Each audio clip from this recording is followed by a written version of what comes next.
Hey everyone, so I am back today. My husband's on the other side. I can't get him with me at the moment because we have things to do, but I wanted to hop on and record this video because I wanted to talk about the Jesus and the Archangel Michael doctrine within Jehovah's Witnesses. So what I'm going to do is I'm going to go directly to what the Watchtower says and then go directly to what the Bible says. Now, I am a Christian. My husband is a Christian as well. And one of the things that influenced me in my decision with the whole organization thing was things that were in the Bible that I didn't know were there. So I'm trying to look at the camera. I have my phone here, so don't mind me. If I'm looking away, I'm just looking at my computer and I'm looking at the screen, so don't mind me. So anyways, like I said, as a Jehovah's Witness, we are taught that Jesus and Michael are one and the same person. So the only problem with that, there's scriptures in the Bible that proves that he's not. And I've shown it to my family before, and they see what I'm saying, but they still can't, again, put the steps forward to kind of get those gears turning. So what I'm going to do is I'm going to read from the Watchtowers, from the April 1st, 2010 Watchtower. And I decided to go directly to where it has the page that says Our Readers Ask, so the questions from readers page. And basically the question says, it's on page 19. So basically the question says, is Jesus the Archangel Michael? Now, like I said, this is from the Watchtower. So I'm just going to read a little bit of it. It says, put simply, the answer is yes. The custom of being called by more than one name is common in many cultures. The same situation occurs with names in the Bible. For example, the patriarch Jacob is also called Israel. Okay, I accept that. The apostle Peter is named in 5 different ways: Simeon, Simon Peter, Cephas, and Simon Peter. And they list a few scriptures in there. I'm sorry, my son just dropped his pacifier. I don't know where it went. But anyways, it says, how can we be sure that Michael is another name for Jesus? Consider the following scriptural evidence. Okay. So it says, the Bible contains 5 references. I'm in paragraph 2. The Bible contains 5 references to the mighty spirit creature Michael. Now, as a Jehovah's Witness, you know that Jesus is created. They use First Corinthians 1:15 or something like that. I have to double check again. But they, again, believe that Jesus is created. So anyways, it says the Bible contains 5 references to the mighty spirit creature Michael. 3 occurrences are in the book of Daniel. And it says that Daniel 10 verses 13 and 21, we read that a dispatched angel is rescued by Michael, who is called one of the foremost princes. Key word. And the prince of you people. And it says next at Daniel 12:1, we learn that in the time of the end, Michael will stand up, the great prince who is standing in behalf of the sons of you people. Now, I wanted to go directly to Daniel just to see what it says about that. And it's funny that they would reference that only because of the fact that in that scripture in Daniel, it says Michael is called one of, meaning more than one. There's another one of the foremost princes. So the question I have is, if Jesus and Michael was the same person, and Michael is called one of the foremost princes, who are the others? But of course, Watchtower is not going to say that. So let's go directly to Daniel 10, because I just want to show you guys what it says. And unfortunately, I don't know why they didn't just say the whole chapter. They only quoted 10, 13, and 21. But anyways, I wanted to go back and I wanted to read it. It says, I'm going to start at verse 1, okay? So it says, Daniel 10, verse 1, in the 3rd year of King Cyrus of Persia, a revelation was given to Daniel, who was called by the name Belteshazzar. Now, mind you, I'm in the New World Translation. I'm using their Bible. So it says, a revelation was given to Daniel, who was called by the name Belteshazzar. And the message was true, and it was about a great conflict. And he understood the message and was given understanding about what he had seen.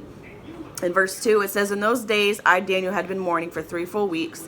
I ate no rich food, and no meat or wine entered into my mouth. And I did not put any oil on myself for 3 full weeks. Verse 4, on the 24th day of the first month, while I was on the bank of the great river, the Tigris, I looked up.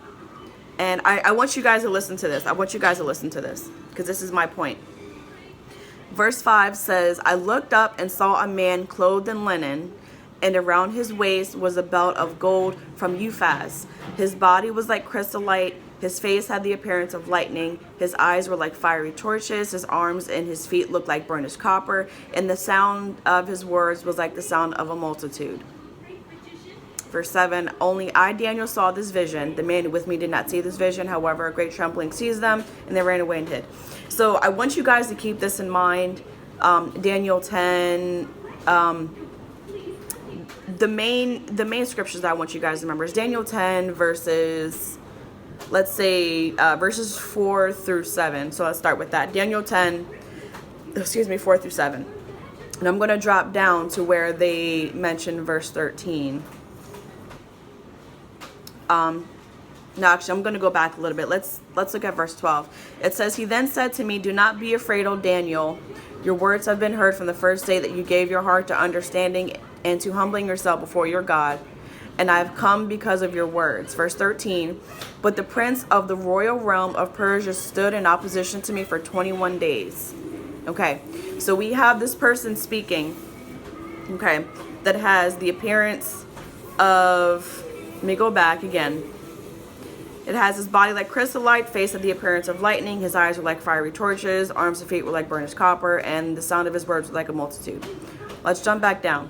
So it says, but Michael, again, one of the foremost princes, came to help me, and I remained there beside the king of Persia. So that's what Daniel was talking about. So with this, Daniel sees some man, and he describes him of having this appearance, okay? Now, I wanted to bring out, which I also thought was interesting, was in Revelation 1, where someone has a similar description of this appearance again. So let's see who that was. So it is in, I'm trying to find it again. It is in Revelation 1, verse, let's start with 12. Okay, so Revelation 1, verse 12. Now, this is John speaking, and John sees this person this time. So it says, I turned to see who was speaking with me, and when I turned, I saw 7 golden lampstands, and in the midst of the lampstands, someone like a son of man, keyword, clothed in a garment that reached down to the feet, and wearing a golden sash around his chest. Now listen to this. Moreover, his head and his hair were white as white wool, as snow. His eyes were like a fiery flame, or a, let's go back, let's see what Daniel said. Fiery torches. Jumping back to Revelation again. So his eyes were like a fiery flame, and his feet were like fine copper, or again, burnished bronze in Daniel 10. And I'm going back again. I'm just like flipping through my tabs, so don't mind me. It says, and his feet were like fine copper when glowing in a furnace, and his voice was like the sound of many waters. Now let me go down a little bit, so if I can bring this up, or bring this over. It says, when I saw him, I fell dead at his feet. This is in 17. And he laid his right hand on me and said, do not be afraid. I am the first, and I am the last, and the living one. And I became dead. But let me bring this over. My computer is weird. But look, I am living forever and ever, and I have the keys of death and of the grave. So write down the things you saw, and the things that are, and the things that will take place after these. So my question here, and you know, you guys are more than welcome to comment, you know, that's fine. I noticed in this text back in the Watchtower that they did not reference Revelation, and my idea is that Jesus is an angel, okay? And if you guys look over in Hebrews, it mentions it's the Father speaking, and it says, to which angel did I ever say, you're my son, today I've begotten you? Or and then I know another part, it says, to which of the angels did God ever say, sit at the right hand until I make my enemies your footstool? So, you guys are more than welcome to reference that. I just thought it was interesting. I've brought it up with my mother before, who is still a witness. She's still in. And I asked her, I said, okay, so we have Daniel describing this being, and he's very detailed with it. So like I said, you have a being with eyes like a flame or torches. You have his body is like copper, it's like bronze. But then you go back in Revelation, and then John describes someone with the appearance that's so close to what Daniel described. So when I mentioned this to my mother, I asked her, I said, okay, so is it possible that these people are the same person? And what did she say? She says, possibly. So why is it that the Watchtower does not make any sort of notation or sort of like reference to Revelation 1? Again, I just thought that was very interesting.